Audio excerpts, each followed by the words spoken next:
You travel a lot, like you've met women of all backgrounds. It seems like you're enjoying your life. If you had like 3 tips for guys your own age about, traveling and, maybe meeting a lovely woman in the process, like what advice would you have? And then maybe like some advice if, someone's saying, I want to go go date a Russian woman, what advice would you have for them? Well, my first advice would be don't. But my first one would definitely be, and something that I started learning and started leaning into it, is don't be afraid to go somewhere alone. Because I feel like you learn the most and you really get out of your comfort zone if you do something alone. Because if you keep waiting, where it's like, oh, does somebody want to go with me? Do you want to go? No, you're busy. Do you want to go? Oh, you don't have any money. And then you're just left there like sitting in place complacent, and you're waiting for somebody to go with you somewhere, and what you end up doing is just wasting time. And I understand for some people it might be something very something very out there. It might be uncomfortable. You might be thinking, oh, people are going to judge you. But even if you don't end up enjoying that and you're like, okay, this is not for me, the fact that you take that first step, it builds character. It really shows that you are able to go outside your comfort zone and try new things. And that's what I've been doing recently, is just I got tired of waiting. I got tired of going with somebody to travel because also the problem with traveling with somebody and you're like, anybody please come with me, is that sometimes you're not compatible with the person you're traveling. I think that's very also important, that with the person you're traveling you have to be compatible. Because if you are more laid back and you like to enjoy the scenery and walk through and take your time, but the other person's like, all right, we got an agenda, we gotta go here and there, why are you laying down, come on, we can't waste time, we got a time, then you're gonna find it annoying, and you're gonna find it much more enjoyable if you go alone at your own pace. And that's what I find, because this is, I think, my second trip that I did alone. My very first one was to New York, and it was, rattling like, oh my God, it's my first time. But I did it, and I was like, oh, it's actually not that bad. Not bad, yeah. So this is my second time traveling somewhere alone. It might get lonely at times, but for me, not really. I actually enjoy, I guess you could say, that's like because you're an introvert, yada yada. But for me, I think it's very, very interesting, and it's also a way you learn how to be alone. I think that's very important, and being confident, being alone and doing things, and that's the advice. And so when you go out, you actually try. Like, for example, if you want to go out and learn how to pick up women, or you want to improve your confidence when you're talking to women, if you go out alone, it forces you to interact. Because if you're out with your group of buddies, I found that myself, where I'm like, all right, I'm committed, I'm gonna go out, I'm gonna practice, and then I go out, and you get a little nervous, and you just resort to being with your little group. It's like, oh yeah, and then the whole point of the night was just wasted. But if you go out alone and you don't want to be awkward just standing there alone, you're like, oh, well, I guess I gotta go talk. And then you go and you talk, and again, it builds experience, it builds character, and you learn how to do it. And that's one thing I find is very important. If you want to learn to do something or to practice, it's cool. Like, it might seem weird, like, oh, going out alone, but I promise you, almost no person cares about you. You're not important enough for people to be like, oh, look at that guy. No one cares at all. So you're out about, like, great way to meet women. What's your favorite thing? Like, if you see a woman you find attractive, like, what's your kind of go-to approach? I definitely, like, I think the first step is to be aware of situational awareness, and to know what setting you're in, who the woman is with, and what she's doing, and stuff like that.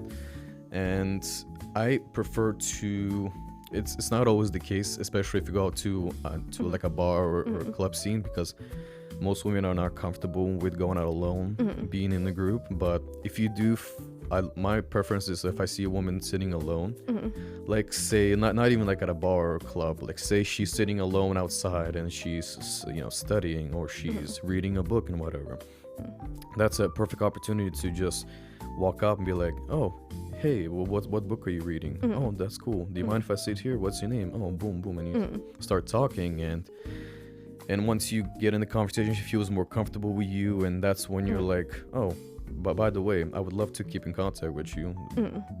what is your number, what is your Instagram, whatever. And even if she says, oh, sorry, I have a boyfriend, well, it's practice. not personal too. Yeah. If it happens like that early, because like my sister's talked to like on here, because she's like an artist and stuff, so sometimes she would enjoy going like just for a change of scenery, like doing art. Sometimes it would be like out at a patio at a bar, like she would kind of go off somewhere. But sometimes like guys would approach her and she was like, you know, she's mid drawing and she's like, hey, like, you know, I'm sorry. And she's like, it's never personal when I do that. And she's like, it's always like, you know, I don't know anything about this guy. There's nothing for like, there's nothing for me to reject him for. It's just like, oh, you know, I came out here to do art with headphones in, and you know, I know people might, you know, approach me that way, but like I think she kind of put out the word of like, if a woman approaches you without even knowing anything about you, it's not personal. Like if she says like, oh hey, like I'm kind of doing my own thing. Yeah, and a lot of guys, the mistake that they make is sometimes they get a little too ahead of it and they just approach a woman and say, oh, I thought you were beautiful, can I get your number? And it's like, that's not a very good approach, because imagine you're just standing there all alone and some guy just approaches you and be like, oh hey, I think you're cute, can you give me your number? And you're gonna be taken aback. It's like, okay, who the fuck are you? Yeah, what do you want? But if you take the time to build that relationship, then she's gonna feel more comfortable and be like, oh okay, so he is this guy, his name is this, and this is my first impression of him. So you're gonna have much better success if you build that rapport with the woman, especially if it's like somebody you don't know, just random on the street or like stuff like that. It's definitely important to build that rapport, because I mean, imagine you're a random, I mean, I guess it's different for a guy. If a woman just approaches you, be like, hey, I think you're cute, can you give me a number? And I'll be, oh sure, yeah. Because again, it's different for guys and girls, but for women, it makes sense because women get approached a lot. I mean, a man almost never gets approached. So when he does get approached, he's like, oh my God. That's why they look so scared. Like, it's like, what's going on? Like, am I being punked? Like, my friends put you up to this? Oh, yeah. Where's the camera? Is there as a prank? But a woman get approached a lot, especially if you're like attractive woman. You're used to getting approached a lot, so a woman's job when somebody approaches is to narrow down the field, because so many guys approach, so she has the choice of which one she likes, which one she doesn't, and she's got to narrow it down. But for a guy, you know, his whole point is to approach as many women so he can have more success in you know, getting a number and whatever. But it also depends on your goals. If your goal is to just approach somebody that you actually like and want to get to know to, you can be more picky. Like for me, I don't really do that. I don't just go off in different directions like those like pickup artists on like YouTube and TikTok. They're just standing on the street and just talking to random women trying to get as many numbers. Like that's cool, like law of averages. But if you're just an ordinary guy just walking through life and then you're just walking and you see that one girl, you're like, oh okay, cool, let me approach her. And you approach her, it doesn't work out, all right, cool, whatever. You go through life and you see another one, you approach.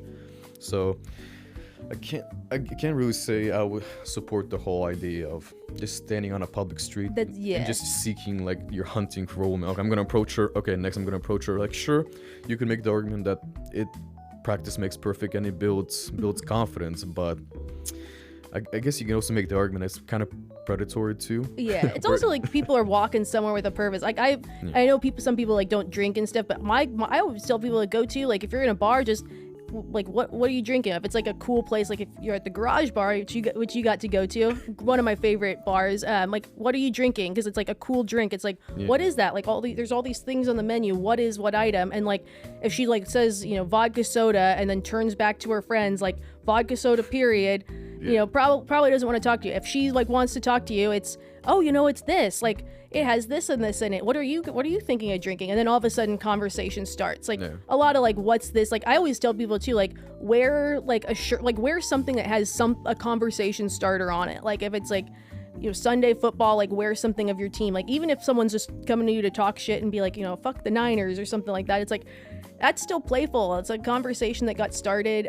Or like if they're wearing something like a band t-shirt, it's like, oh, you like the so-and-sos? Like I always think those are just easy ways to start conversation. Like people at bars like are there because they're at ease, like they're not in a rush to get anywhere. Like I always think that's a good move. And funny enough, you mentioned that. Actually, when I went to the Garage, they got seated at the bar and there was a woman sitting right next to me. She was all alone. I looked like, oh, okay, so she's sitting alone having a drink. That's unusual in these days, but it does happen. So, you know, if you go out to a bar, there could be an opportunity where a woman is just alone. And, I was sitting there and I wasn't in the mind space to like talk to anybody, pick up whatever.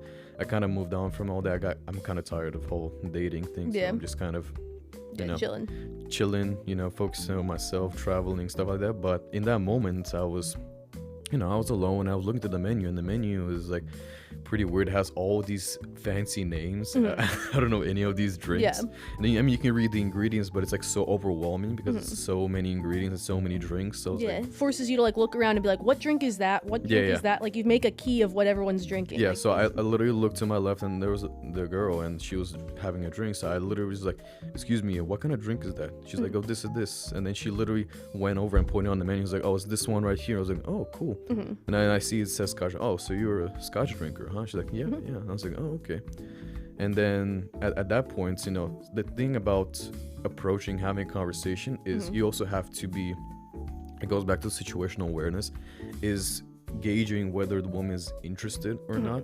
And one of those things is also if she continues the conversation. Yeah. So for me, I talked to her a little, and oh, you like this? You're like, you're a Scotch drinker and this and that.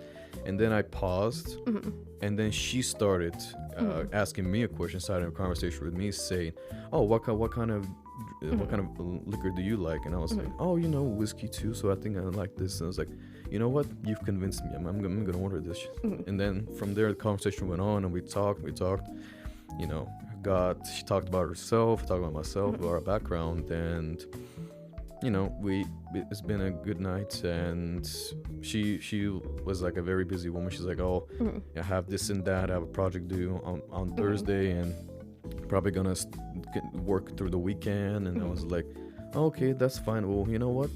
Let me get Instagram. If you have any free time, we can interact." So the thing about talking to women and trying to like pick up women per se is it doesn't have to go anywhere immediately, especially at a bar or club.